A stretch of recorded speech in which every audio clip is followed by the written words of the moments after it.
Hi friends, welcome to மா kitchen. இன்னைக்கு பச்சை தக்காளி வச்சு ஒரு பிரியாணி எப்படி பண்றதுன்னு பார்க்கலாம். அதுக்கு நான் இங்க 3 பச்சை தக்காளி எடுத்திருக்கேங்க. இது ஆப்பிள் தக்காளியோட பச்சை தான். அரிசி வந்து 1.5 டம்ளர் எடுத்திருக்கேங்க. இந்த ஜீரக சம்பா ரைஸ் எடுத்திருக்கிறேன். இதுக்கு பதிலாக நீங்க பச்சரிசி பொன்னி அரிசியில கூட செய்யலாம், நல்லா இருக்கும். இது நல்லா கொஞ்சம் பிரியாணி ஸ்மெல் வரும்னு சொல்லிட்டு தான் நான் இது எடுத்திருக்கிறேன். அதாவது 2 பேர் சாப்பிடலாம். இந்த அளவுக்கு 1.5 கப் எடுத்திருக்கேங்க. இந்த டம்ளர்ல இங்க ஒரு குக்கர் வச்சிருக்கேங்க. இப்ப இதுல ஃபர்ஸ்ட் இந்த தக்காளி வணக்கறதுக்காக கொஞ்சோண்டு ஆயில் ஊத்திடலாம். இந்த தக்காளி இதுல ஆட் பண்ணிக்கலாம். கொஞ்சம் லைட்டா வணங்கட்டுங்க. இதே பழுத்த தக்காளியா இருந்தா நீங்க வணக்க வேண்டியதில்லை. ஏன்னா இதோட ஸ்கின் வந்து கொஞ்சம் சாரி கொஞ்சம் திக்கா இருக்கும். அதுக்காக தான் வந்து வணக்கிறது. கொஞ்சம் சாஃப்டான வேகிறதுக்கு ஈஸியா இருக்கும். ஒரு 5 நிமிஷம் இப்படியே வணக்கி விட்டுருங்க. இப்போ நல்லா வணங்கிடுச்சு பாருங்க, கலரே சேஞ்ச் ஆயிடுச்சு. இதை எடுத்துடலாம். இப்போவே ஸ்கின் எல்லாம் ரிமூவ் பண்ற மாதிரி இது வந்துருச்சு. இதை வந்து நம்ம வந்து அரிசியில் போட வேண்டியதுதான். ஒரு 5 நிமிஷம் அரிசி வந்து வாஷ் பண்ணிட்டு வந்துடுங்க. இப்போ 2 தடவை நல்லா அரிசி கழுவிட்டு வந்துட்டேங்க. நீங்க ஊற வைக்கிறதா இருந்தாலும் ஊற வைக்கலாம். நான் இன்னைக்கு ஊற வைக்கல. இப்போ இதுல ஒரு கரண்டி எண்ணெய் ஊத்திடலாம். நெய் ஆட் பண்றதா இருந்தா ஆட் பண்ணிக்கோங்க. நான் இன்னைக்கு நெய் ஆட் பண்ணலைங்க. இதுல ஒரு சின்ன பீஸ் பட்டை, 2 பிரிஞ்சி இலை, 4 லவங்கு போட்டுடலாம். கொஞ்சம் பொரிஞ்சு வரட்டும். இப்போ இதில் பச்சை மிளகு 2 நீளமாக கட் பண்ணிக்கலாம், அதை ஆட் பண்ணிக்கலாம்.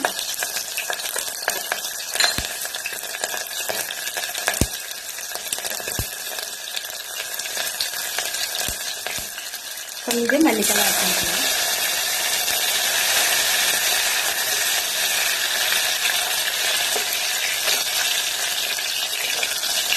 பச்சை மிளகு வந்து கலரெல்லாம் நல்லா சேஞ்ச் ஆனால் நல்லா மணமாக இருக்கும். அதனால கொஞ்சம் வதக்கி விட்டுலாம்.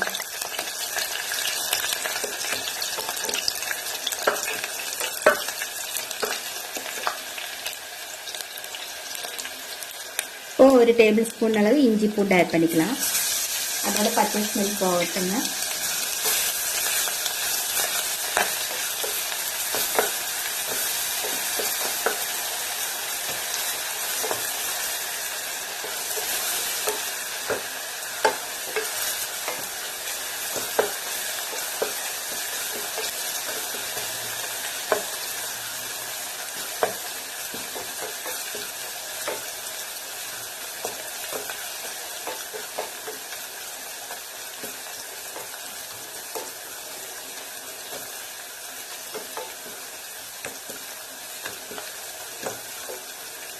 இப்போ அதோட ரோஸ் ஸ்மெல் எல்லாம் போயிடுச்சு. இப்போ ஒரு பெரிய வெங்காயத்தை பொடிசா கட் பண்ணிட்டு ஆட் பண்ணிக்கலாம். இது நல்ல ப்ரௌனிஷ் கலர்ல இருக்கும். அது வரைக்கும் வெயிட் பண்ணலாம்.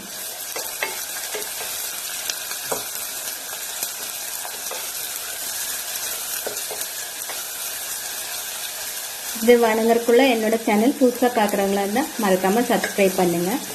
இந்த ரெசிபி பிடிச்சிருந்தா லைக் பண்ணுங்க, ஷேரும் பண்ணிடுங்க, மறக்காம கமெண்ட் பண்ணுங்க.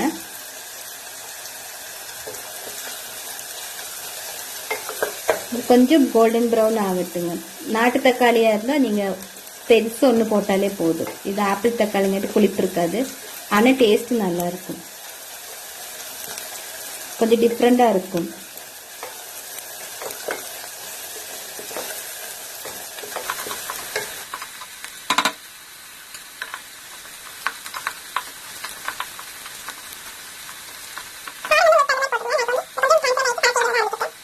இது ஆப்ஷனல் தான். ஒரு 1/4 போர்ஷன் கேரட் இருந்து அது துருவி போட்டுக்கிறேன். கொஞ்சம் கலர்ஃபுல்லா இருக்கும், அதுக்காக அதை ஆட் பண்றது.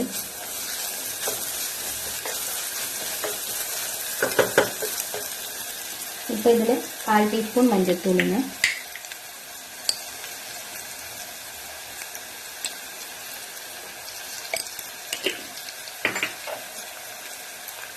பிரியாணி மசாலா வந்து ஒரு அரை டீஸ்பூன் போட்டுக்கலாம்.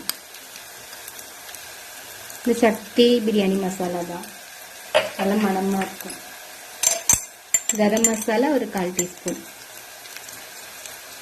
ஆட் பண்ணிக்கலாம்.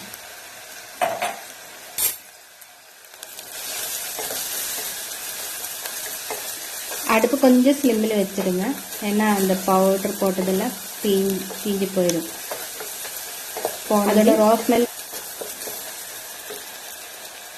இப்போ இந்த 1.5 டம்ளர் எடுத்துருக்கேங்க, 3 டம்ளர் தண்ணி ஊற்றிடலாம். ஏன்னா இந்த அரிசி சின்னதாக இருக்கு இல்லைங்களா, அதனால ஒரு விசில் வந்தால் போதும், நமக்கு சாப்பாடு ரெடி ஆயிடுச்சு. இந்த பேச்சுலர்ஸ் கூட ஈஸியான ரெசிபி தான்.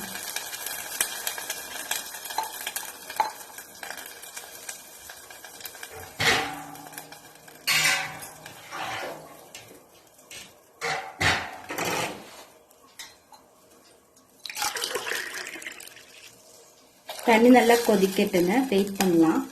இப்போ தேவையான அளவு உப்பு ஆட் பண்ணிக்கலாம். சாப்பாட்டுக்கு தேவையான அளவு உப்பு ஆட் பண்ணுறேங்க. நல்லா கிளறி விட்டுடலாம். நல்லா கொதிக்கட்டும். கொதிச்ச பிறகு அரிசி போட்டு ஒரு விசில் வந்தால் போதும், ஈஸியான வேலை. அரிசி போட்டு நல்லா கொதிக்கும் போது மேலால தக்காளி போட்டால் போதுங்க. இப்போ இது கொதிக்கட்டும், வெயிட் பண்ணலாம். இப்போ தண்ணி நல்லா கொதிச்சிச்சுங்க. தக்காளி இந்த மாதிரி ஸ்கின் எடுத்துடலாம். பாருங்க, ஃபுல் ஸ்கின்னும் வந்துடுச்சு. நம்ம வணக்கினதுனால ஃபுல்லாக வந்துடுச்சு. வெந்த பிறகு இந்த சென்டர் பாகம் எடுத்துடலாம். பாருங்க, உரிச்சால் அப்படியே வந்துடும். இந்த மாதிரி எல்லாம் எடுத்துருங்க.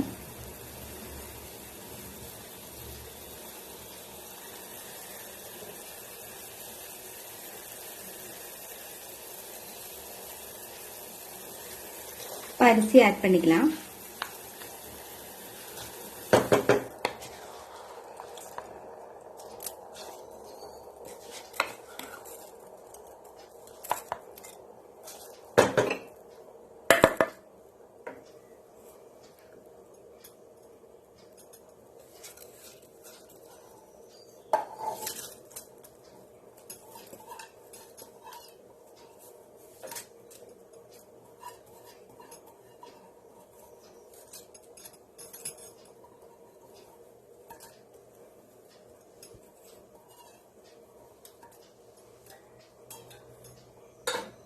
நல்லா கொதி வரட்டுங்க.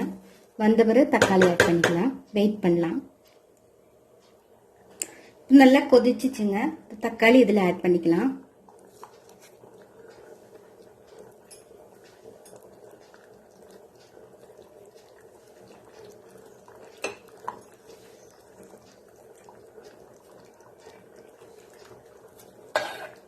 இப்போ மூடி வச்சுட்டு ஒரு விசில், ஸ்லிம்மிலே வச்சுட்டு ஒரு விசில் வந்தால் போதுங்க. வெயிட் பண்ணலாம். அடுப்பு ஸ்லிம் பண்ணிடுறேன். இப்போ ஒரு விசில் வரப்போகுதுங்க.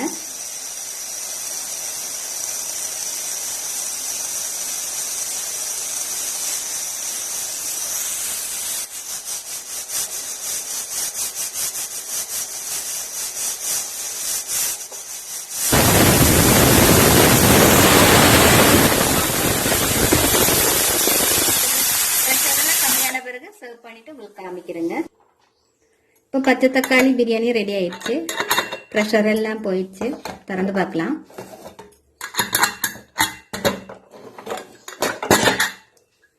சூப்பரா இருக்கு. கலர் பாருங்க, அருமையா இருக்கு.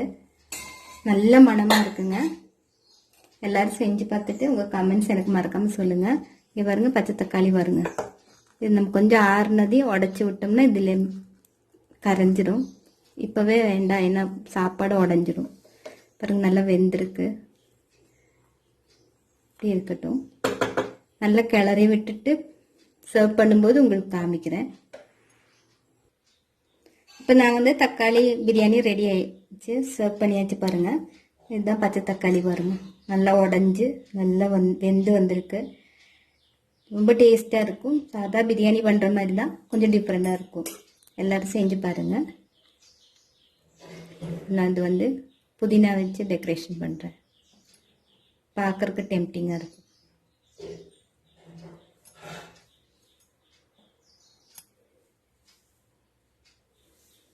இந்த வீடியோ பார்த்ததுக்கு ரொம்ப ரொம்ப தேங்க்ஸ்.